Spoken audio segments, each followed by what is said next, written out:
I would like to talk about children with reading difficulties or even writing difficulties, okay? Dyslexia or dyspraxia. That's what it's called. And a lot of people, a lot of teachers, and a lot of parents, they feel like maybe these children are at fault for this difficulty they have, especially dyspraxia. That's difficulty in writing. So you see a child writing, being unable to write certain words correctly or even letters properly, and you're like, oh, it's almost like they do it purposely. Yeah, as a teacher, you get so frustrated and you be like, is this kid really finding it difficult to write this, or does the child is the child doing it to piss me off or to get on my nerve? But the honest truth is that these children, deep down, they really, really want to be able to write the way you want them to. And that's the same for reading for children with dyslexia, right?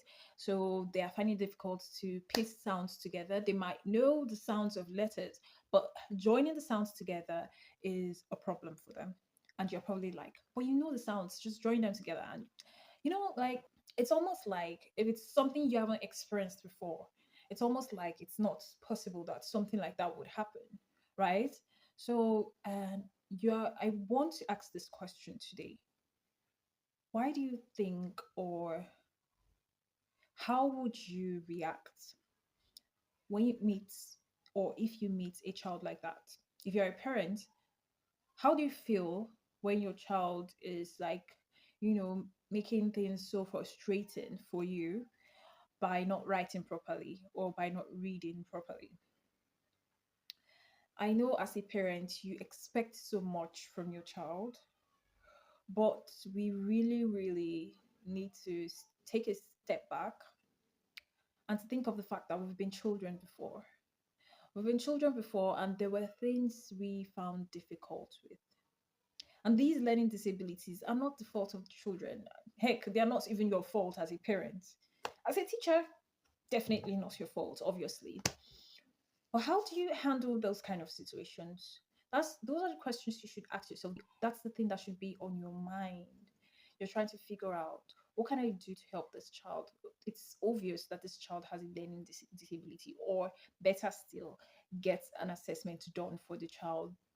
Contact a special education needs specialist or professional, someone like me, to do the assessment and to let you know that, yeah, your child has this learning disability, and it is something that is not his or her fault.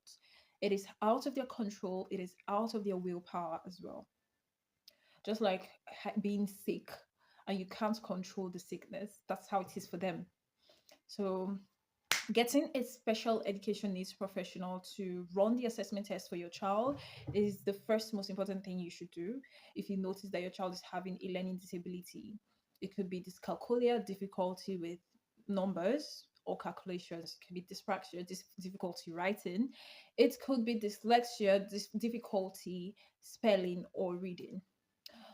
When you observe this in your child, you shouldn't be like, oh, this child just wants to frustrate me or whatever. Don't think things like that. What you should be thinking of is how you can help this child, how you can help this child do better, how you can help this child overcome this difficulty.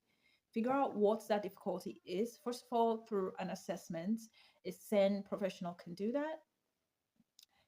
And then the SEN professional can also help you through the process, or give you a guideline on how you can go about teaching that child, especially for teachers. If you're a teacher, if you're a school, that's why you need a special education needs professional as your partner, as a school partner, or as a, an actual staff in your school, right?